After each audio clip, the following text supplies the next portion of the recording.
மாலை வேளையிலே மாதவன், மதுசூதனன், வண்டு வராபதி மன்னன், ஜம்பகாரண்ய தலத்தின் நாயகன் பரவாசுதேவன் ஸ்ரீவித்யா ராஜகோபால சுவாமி ஆண்டாளாக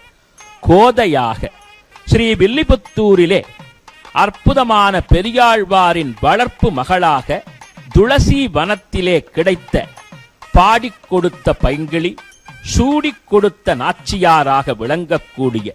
ஸ்ரீமத் ஆண்டாளாக திவ்ய சிருங்கார திருமேனி அழகை வரித்துக் கொண்டவனாக அந்த ஆண்டாளுக்கே உரிய அதியற்புத லாவண்யமான திவ்யோத்சவ வஸ்திரத்தை அணிந்து கொண்டு கையிலே அற்புதமான ஸ்வர்ண கிளி தாங்கி திவ்யாபரணங்களை ஏற்றுக்கொண்டு ஸ்ரீ விஷ்ணு சித்த குலநந்தன கல்பவல்லி ஸ்ரீ ரங்கராஜ ஹரிச்சந்தன யோக திருஷ்யாம் சாக்ஷாத் க்ஷமாம் கருணையா கமலாமிவான்யாம் கோதாமனன்ய சரணௌ சரணம் பிரபத்யே என்று ஆச்சாரியர்கள் கூறுவதற்கேற்ப சாய கொண்டையும் நாசிகா பரணமும் திருக்கோரக குராயும் அற்புதம் செறிந்த கனகாம்பர மாலையும் திவ்யமயமான அந்த அற்புதம் செறிந்த மலர் மாலைகளும் பாதாதி கேசம் வரையிலான எம்பெருமானுடைய பட்டாடைகளும் எம்பெருமானுக்கே உரிய பாகவதத்தை சொல்லும் கிளியும் அங்கே காட்சி தரக்கூடிய மெய்யழகை காணும் பொழுது இந்த கிளி ஆண்டாளாக இருக்கும் கோபாலனை சேவிக்கிறதா, அல்லது கோபாலனே ஆண்டாளாக உருமாறி விளங்குகிறானே என்று யோசிக்கிறதா, அல்லது இது சாட்சாத் ஸ்ரீ வில்லிபுத்தூரில் இருந்து வந்த ஆண்டாள் கோபாலனை சேவிக்க வந்துவிட்டாளோ என்று சந்தேகத்திற்குரிய வகையிலே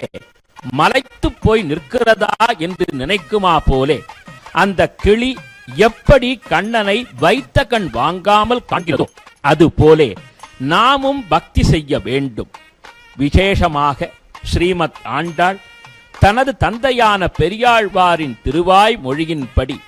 கண்ணனை சரணடைந்து அந்த கண்ணனையே திருமணம் புரிவேன் என்று பாவை நோன்பிருந்து திருப்பாவை 30 செப்பி நாச்சியார் திருமொழி அருளி அதன் பிறகு அரங்கனோடு 2 கலந்தாள். இந்த ஆண்டாள் அரங்கனையும் ஆண்டாள், தமிழையும் ஆண்டாள், நம்மையும் ஆண்டாள். எனவே இப்படிப்பட்ட ஸ்ரீ கோதையாய் ஸ்ரீ ஆண்டாளாய் விளங்கக்கூடிய திருப்பாவை செப்பிய ஆண்டாளாக காட்சி தரக்கூடிய அந்த ஸ்ரீவித்யா ராஜகோபால சுவாமியை 13ஆம் திருநாளிலே மாலை வேளையிலே திருப்பாவை அருளிய அற்புதமான இந்த ஆண்டாளின் திருவடியை நாமும் பற்றி எல்லா விதமான அருளும் பொருளும் பெறுவோம். கமலா சரணாம்போஜ கௌஸ்துபாங்கித வக்ஷசே கல்யாண குண பூர்ணாய ஜம்பகேசாய மங்களம் ஸ்ரீமத்யை முனீந்திராய விஷ்ணுசித்தாய மகாத்மனே ஸ்ரீரங்கவாசினி பூஜாத் நித்யஸ்ரீ நித்யமங்களம் என்று சொல்லி ஆண்டாளாக சேவை தரக்கூடிய ஸ்ரீவித்யா ராஜகோபாலனின் பதமலர் பணிவோம். சர்வம் ஸ்ரீ கிருஷ்ணார்ப்பணமஸ்து.